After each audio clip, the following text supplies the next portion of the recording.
Okay, in Chapter 3, Lesson 3, we're talking about subtracting rational numbers. Now remember, the lesson right before this, Lesson 2, was adding rational numbers, so now we are subtracting rational numbers.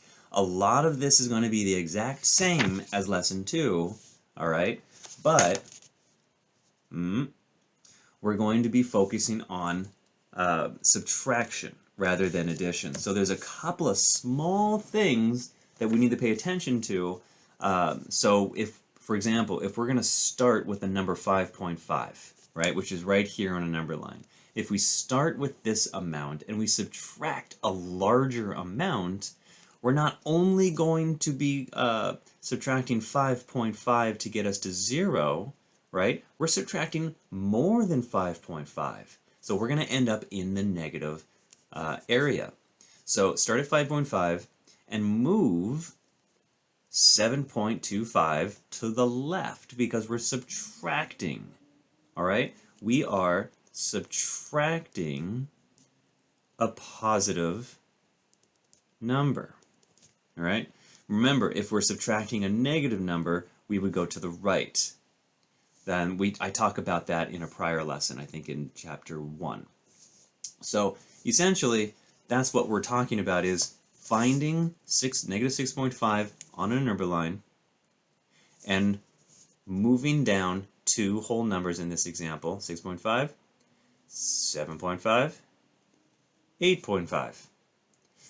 And that's the difference that we find. That's what we're going to write here, but we're going to make sure we remember to write the negative because we're in the negative. So this is going to be negative 8.5. If we start at 1.5, we are starting at positive 1 1/2, and we're going to subtract 2. So we're going to go down a whole amount and down another whole amount. All right? And we're here at not negative 1, not 0. We're in between 0 and negative 1. So this is negative 1/2. All right? So number lines help us to visualize how this works. If you have negative 2.25, you cannot subtract 5.5 the way you would in a normal subtraction problem. This does not work, all right? Because you don't have enough to start with to subtract 5.5. So this is not going to work.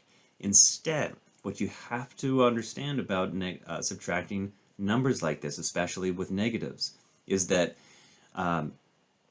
if you have a negative number, all right, and you are subtracting an amount, in a prior lesson we learned that we can rewrite these problems, okay?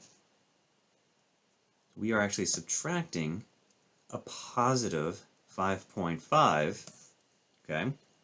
And what we learn when we do this is that we have a negative 2.25, and we are adding a negative 5.5, okay?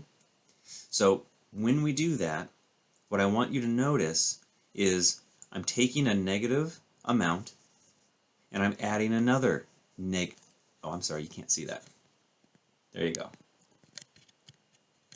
That's better. Okay.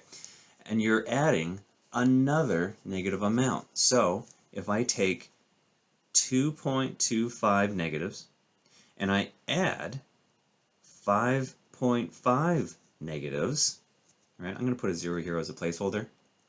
Then I'm going to end up with 7.75 negatives. All right? So this right here is going to be, and we're in the negatives, 7.75.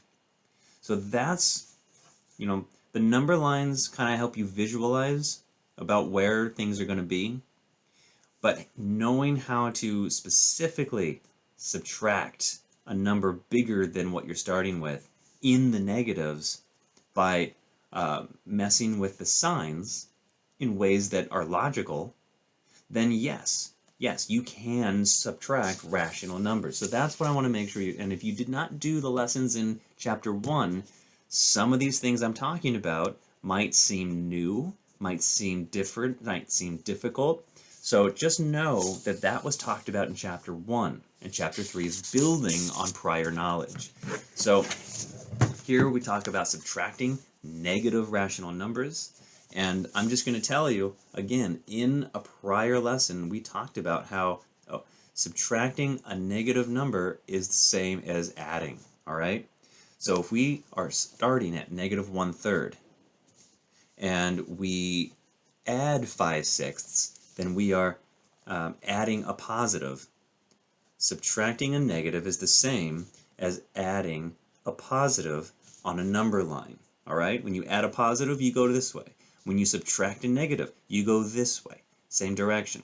So that's what we need to make sure we are practicing, and not just practicing doing, but actually telling somebody how that works, all right?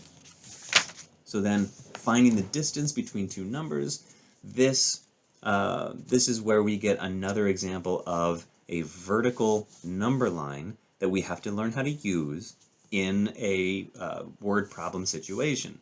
So let's say a cave explorer climbed from an elevation of negative 11, down here, yeah, to an elevation of negative 5 meters. So how far did they travel? 1, 2, 3, 4, 5, 6. They traveled 6 meters. Yeah? But did they go up or down? Did they go positive up or negative down? That's what they're trying to get you to understand, is they are going up positive 6 meters. Cool? So that's the difference between negative 11 and negative 5, because they were talking about the elevation from negative 11 to negative 5, which is a difference of positive 6 meters because of the direction we're traveling in that story problem. So pay attention to the words and make sure you understand the situation. That's kind of what we're trying to get at in this activity. So then we get into the guided practice, which is, again, just using number lines to practice solving problems and recognizing how to get the very specific answers in addition to showing it on a number line. And then independent practice, these are story problems, so I would argue that this is not just 7.NS.1 and NS.1c, but also 7.NS.3. So that is subtracting rational numbers.